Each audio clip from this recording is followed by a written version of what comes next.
नमस्कार दोस्तों, सोनाली वॉइस में आप सभी का स्वागत है। हर दिन एक भिखारी दरवाजे के पास आकर भीख मांगता था और घर का मालिक हमेशा घर के बाहर आते ही उसे देखकर फिर गुस्सा करता, कई बार उसके लिए गालियां भी बकता। वो कहता, तू जिंदा ही क्यों है? पूरी जिंदगी ऐसे ही भीख मांग कर खाएगा क्या? धरती का बोझ क्यों बना बैठा है? मर क्यों नहीं जाता? वैसे भी जिंदा रह के भीख ही तो मांग रहा है।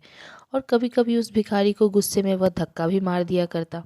इतना कुछ हो जाने के बावजूद उस भिखारी के मुंह से सिर्फ यही निकलता कि भगवान तुम्हारे पापों को माफ़ करें, और वहां से चला जाता। एक बार सेठ को धंधे में बड़ा नुकसान होने की खबर मिली। सेठ बहुत परेशान था। तभी उसके दरवाजे पे वह भिखारी आया। गुस्से में वो अपना आपा खोते हुए सेठ ने उस भिखारी को पत्थर दे मारा। पत्थर लगने के कारण भिखारी का सर फूट गया और उसके सर से खून बहने लगा। फिर भी दर्द से कराते हुए भिखारी ने इतना ही कहा कि भगवान तुम्हारे पाप को माफ़ करें। भिखारी वहां से चला गया। सेठ सोच में पड़ गया कि भिखारी को पत्थर मारा, फिर भी उसने सिर्फ प्रार्थना की। सेठ को बड़ा आश्चर्य हुआ। सेठ का मन शांत हुआ भिखारी का रहस्य जानने के लिए। सेठ ने भिखारी का पीछा करना शुरू किया।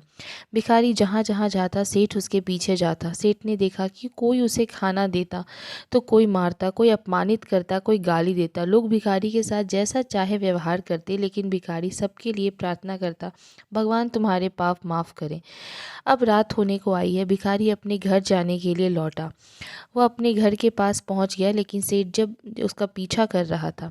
एक पुरानी टूटी हुई खटिया पर एक बूढ़ी औरत लेटी हुई थी, काफ़ी कमज़ोर और बीमार लग रही थी। वह भिखारी की पत्नी थी। अपने पति को वापस आता देख खाट से उठ खड़ी हुई।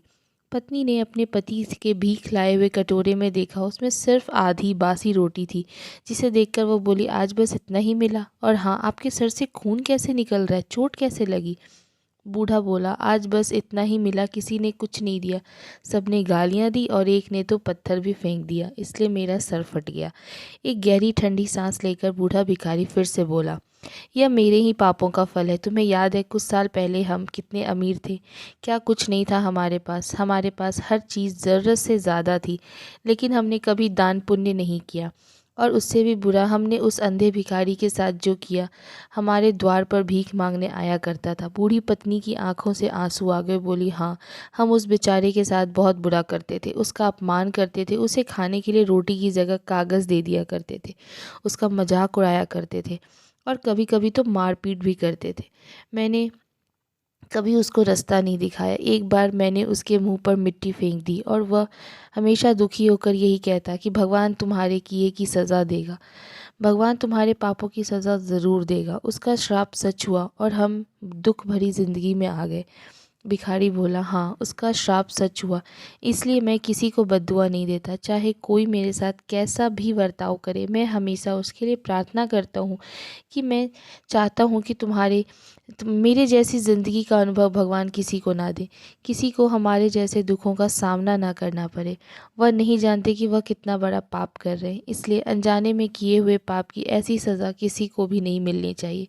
सेठ वहीं पर बैठे चुपकर सब कुछ सुन रहे थे। अब उसे सब कुछ समझ आ गया था। भिखारी और उसकी पत्नी ने वह आधी रोटी मिल बांट कर खाई और भगवान को धन्यवाद बोलकर सो गए।